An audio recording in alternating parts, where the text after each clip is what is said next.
Over the last 100 years, we have done something truly incredible to this planet. We've made it much, much smaller.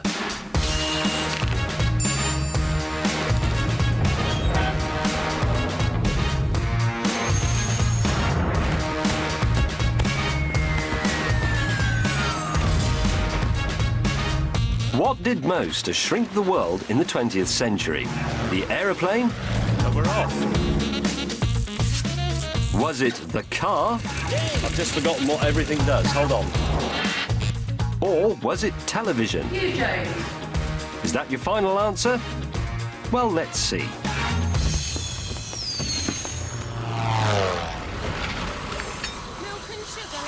Let's say it's 1900 and I want to speak to a very good friend of mine in New York.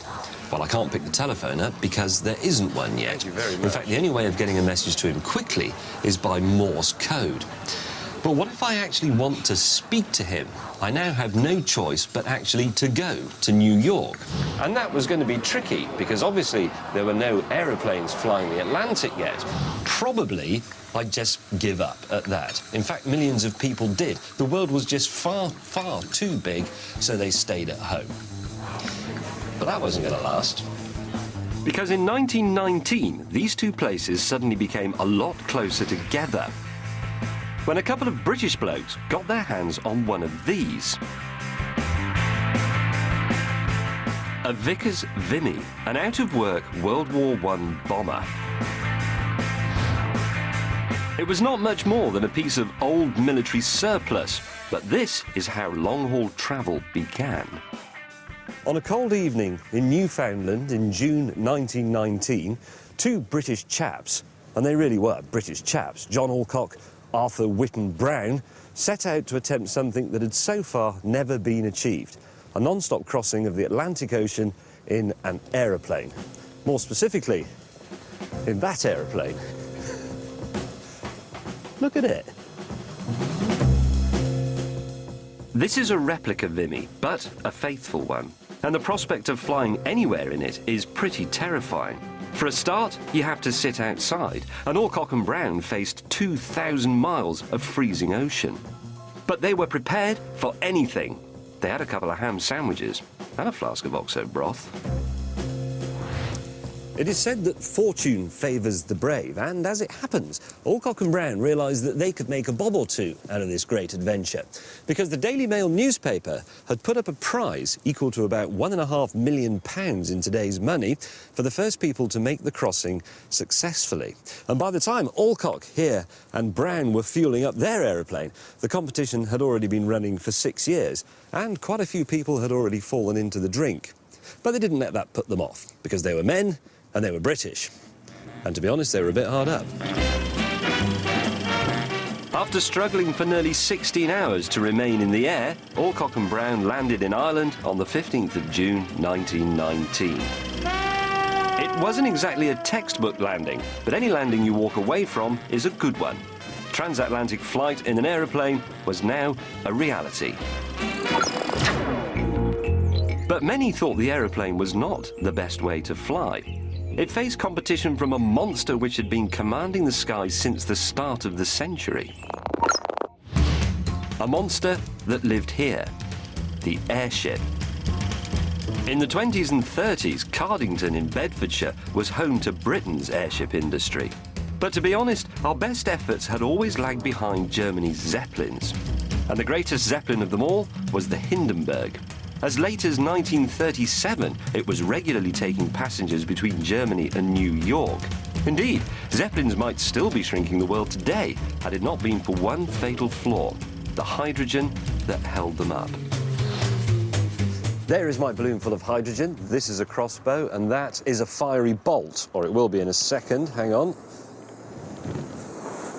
Ready? Fire! Obviously, the Germans weren't completely stupid, and they knew that this stuff was hazardous, and so they took some precautions. They provided a smoking room, but they did line it with asbestos. There was also only one lighter allowed on board, It was this one, and it was chained to the smoking room table.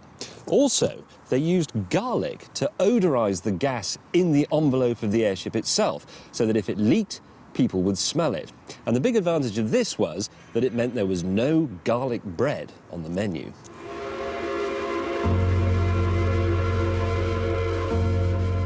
But no matter what precautions were taken, airships were an accident waiting to happen, and happen it did near New York.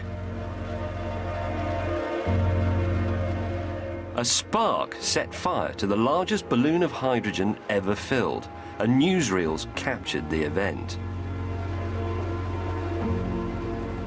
Amazingly, 62 of the Hindenburg's 97 passengers survived. Airships didn't. May the 6th, 1937, marked the end of the airship era.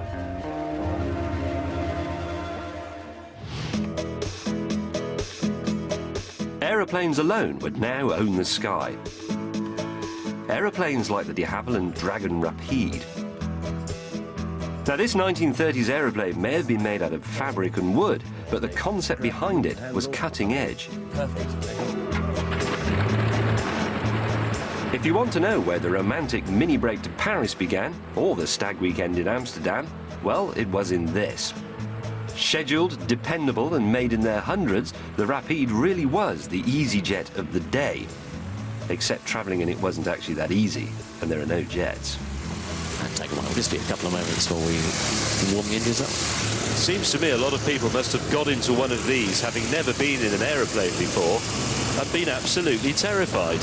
You can see the metal tubes, few bits of perspex. That's how it's built. That's the technology of the First World War. We're right at the nub end of it. And they must have thought, aeroplane? It was more like a caravan. And we're off. The Dragon Rapide ushered in popular air travel, but it was strictly short haul. Yes, this aeroplane took Britons to all corners of the UK and even right across the Channel to France. But the shopping trip to New York was still some way off. It is fantastically noisy. No pressurization, could be freezing cold, could be very choppy, you could be very sick. There's no food, there's no film, there's no drinks, there's no flatbed sleeping arrangements, but it is a real flying experience. It's a vibrating, living aeroplane. You can sense the rush of air over the wings rewarding us with this new and novel gift of flight.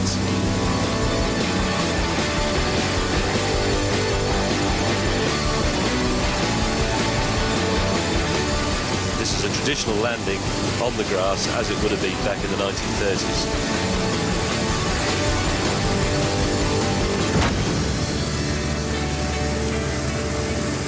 Very few people who go on one of those realise that it started on something like this.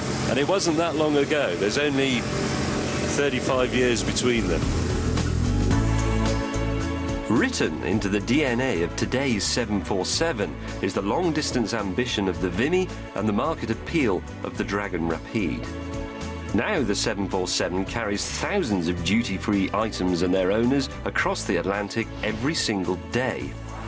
It's been so successful that transatlantic travel is starting to seem, well, something of a chore. At the beginning of the 20th century, long-distance travel was for the conscripted, the uprooted and the seriously rich. But these three aeroplanes changed all that forever. The people who flew in that one were worried that they might not make it. The people who flew in that one were worried that they might not make it without being sick or being diverted to another airfield. And the people who fly in that one are worried that they won't be showing the latest James Bond film. The aeroplane means that nowhere in the world need be more than a day away. It truly has crushed continents. But what about a more immediate concern? Crossing counties. The world must have seemed very, very big and everywhere very, very, very distant when it was very difficult just to leave the village where you happened to live. The idea of a day trip was something still quite exotic, something quite complicated to do. So on the whole, most people just stayed at home and watched the television. Well, except the television hadn't been invented yet. Morris dancing then. Then, in 1908, came the Ford Model T, the first car to be mass-produced for a mass market. And the theory was that anyone could throw a picnic hamper in the boot and set off for a day trip. So, let's start the old bus up. First, we make sure this lever is fully back. That means it's in neutral and the handbrake is on. We shall put the ignition advance roughly in the middle, give it a crack of throttle there, and make sure the mixture is set to fully rich. That's that little brass knob down there. Under here, check that the leads are on, the cap's on, and we turn the petrol on down there. Lovely. And now we prime the engine, take that cover off. This is the choke, pull that out, give it a turn just to suck some fuel through. The switches are off, so this can't start now. So that's pulled some fuel through, choke is off, go and turn the switches on. Turn it to battery, the coil, not the magneto side, otherwise it won't work. And here we go. Important thing is to keep your thumb out of the way so that if it backfires or kicks back, it won't break it off. So like that, engage. I'm just going to be absolutely sure that I've got this lever in the right position. That's fully back, so that's neutral, and the handbrake is on. That is important because if you've got it in the wrong position, when you start the engine, the car immediately runs over you, and that used to happen quite a lot in the early days of motoring. Here we go. Yay!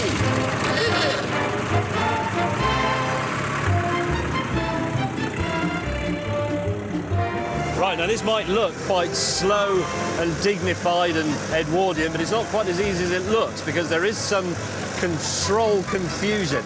The pedal on the right is the brake, the one in the middle makes it go backwards, and the one on the left changes gear between first and second. Unless you've got the lever in the... Oh, shit, I've forgotten everything. Hold on. Unless you have the lever in the middle position, in which case it's first and neutral. But it isn't like the clutch, because when you press it, like I'm doing now, you select the gear, you don't disengage it. And if you forget that when you come up to a junction, well, you could have a problem. I'm absolutely amazed that this car driving idea ever caught on. Oh, crikey. No, throttle back. You can tell this isn't really quite ready for the casual day tripper yet, this new car thing. It's sort of more suited to people who used to drive traction engines. That's almost enough to put you off travelling any further than the village pub. And it could be worse. There could be a hill.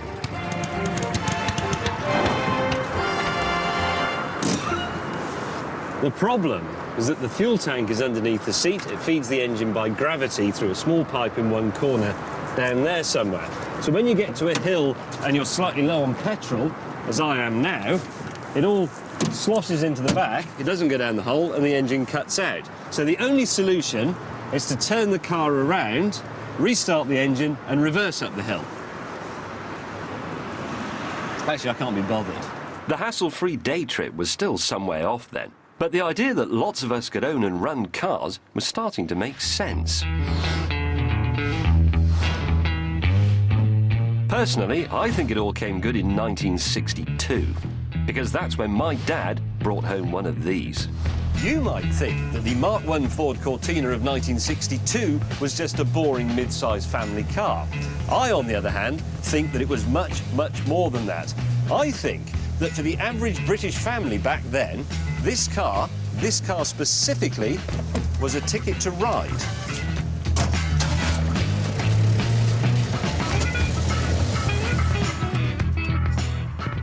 Now, car balls out there might have spotted that this is the rather special Lotus Cortina, but even the humble standard model took Britain by storm. What was great about this car, I think, is perfectly encapsulated in its name. Because prior to this, British cars were named after sleepy university towns or seats of government. It was the Oxford, the Cambridge, the Westminster. But this was called Cortina. It was named after an Italian resort where people were eating ice cream in the sunshine. This wasn't a car that you used to drive to your job at the bank. This was a car that you'd go and drive for the pleasure of it. This was a car that encouraged people to say, let's go for a spin. And Britons did, in their thousands. The Cortina quickly became the most popular car in the country. But behind its glamorous facade beat a simple and reliable engine. So if you fancied taking a day trip one morning, you stood a decent chance of actually making it back that night. But the arrival of cars like the Cortina is only one part of the story. For the day trip to take off, the landscape of Britain had to change. Which gets me onto the M1. Today, it doesn't get your pulse racing. It barely gets your car moving. Not so in 1959, when the first 72 miles of it opened. Back then, the place was so exciting that people drove on it just for the experience of driving on it.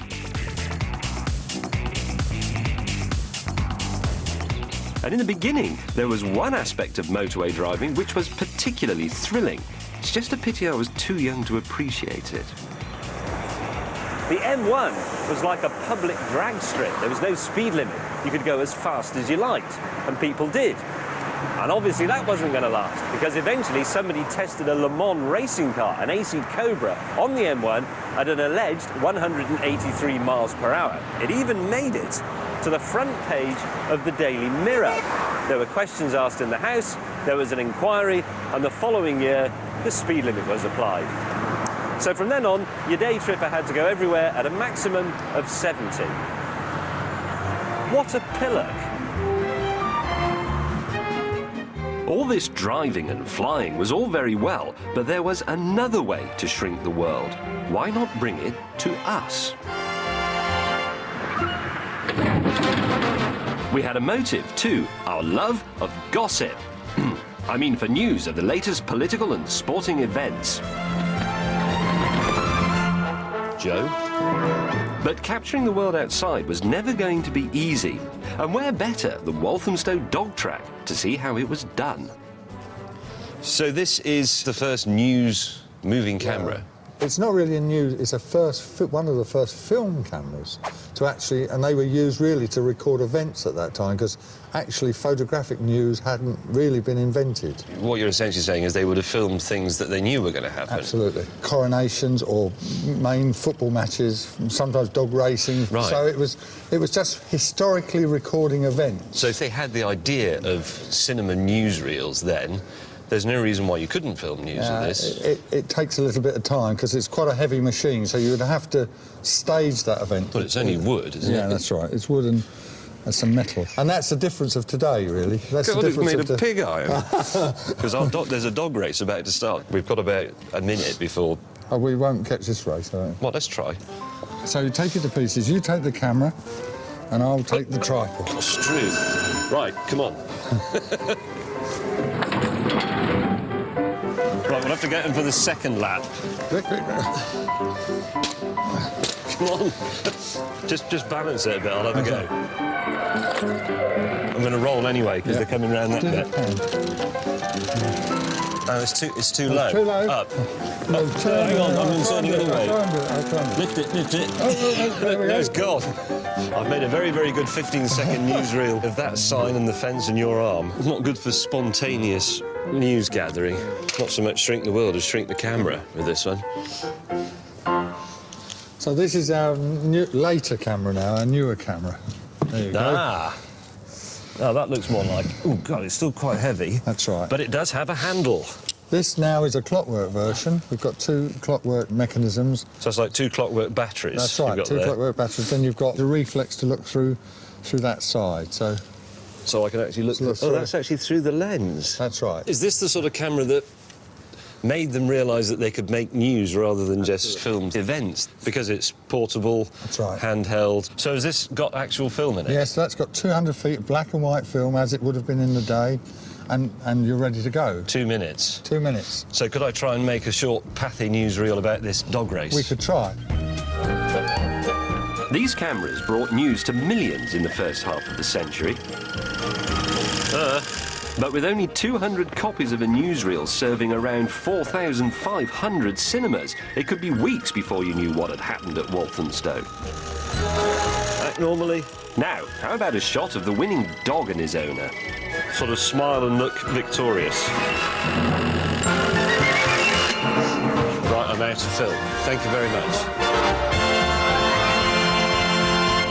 That's going to be a brilliant film, but it has shown me what the limitations were of the time. The first is you don't get much film in the camera, 2 minutes, so you have to be very disciplined about what you shoot before it runs out. The other, of course, is there's no sound on location, so there are no interviews with people and there are no sound bites, which is why you get a lot of people going like that at the end of films, whether they've just won a dog race or sunk the Bismarck. So this first attempt to shrink the world through the news media was very much limited by the technology of the time. It's a start.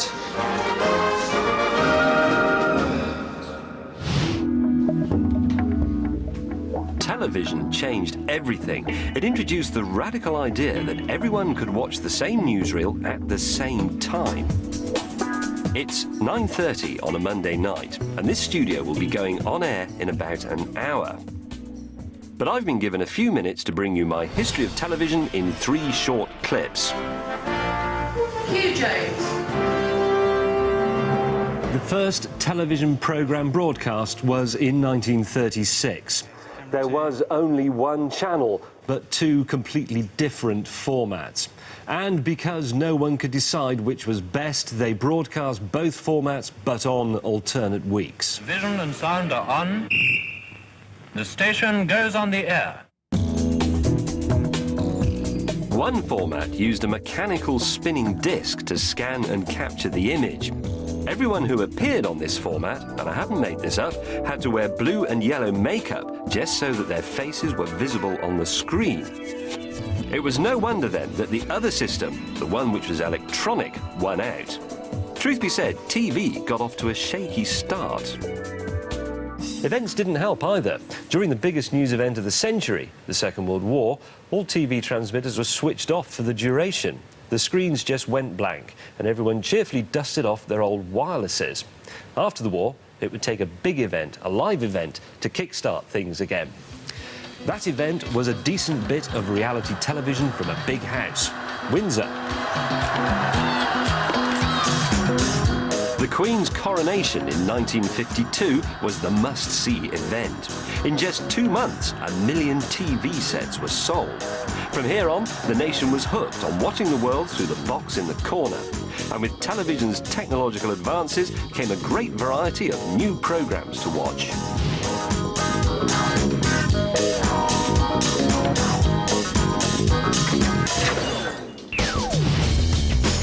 So, the effect of all this going out into the world and bringing it back to us was that our entire mindset was changing. In 1969, however, both ways of shrinking the world were poised to make a quantum leap. First proposition, Concorde. She flies. Concorde flies at last. The idea, to cut journey times in half. The second proposition, computers that could talk to each other across the globe. Say you wanted to invest your hard-earned cash in the one that was most likely to catch on. In 1969, the future was supersonic.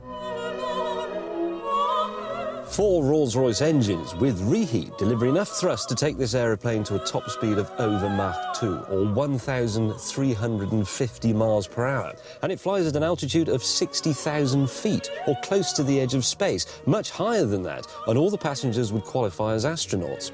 This would fly you from London or Paris to New York in under 3 hours.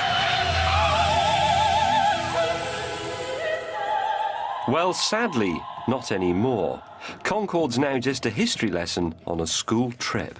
Once upon a time, this aeroplane flew across the Atlantic. This is how the aeroplane flew in service, with 2 passengers sitting... Like the technology in this cockpit, Concorde stagnated and died in 2003. Supersonic never went mass market. Concorde was too noisy and way too expensive.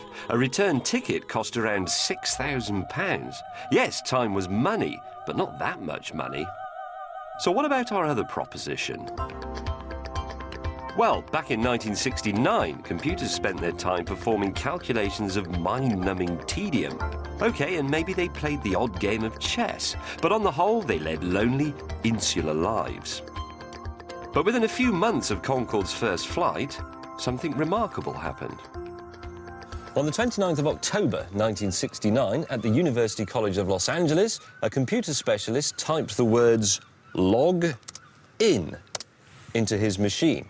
And he expected those to be read by a similar man at a similar machine hundreds of miles away at the Stanford Research Institute in San Francisco.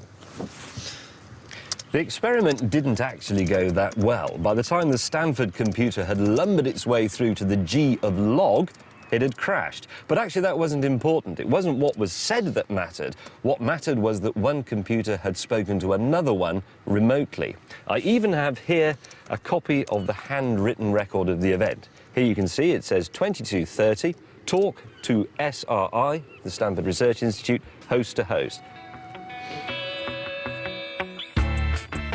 If computers could talk to one another, perhaps we didn't need to.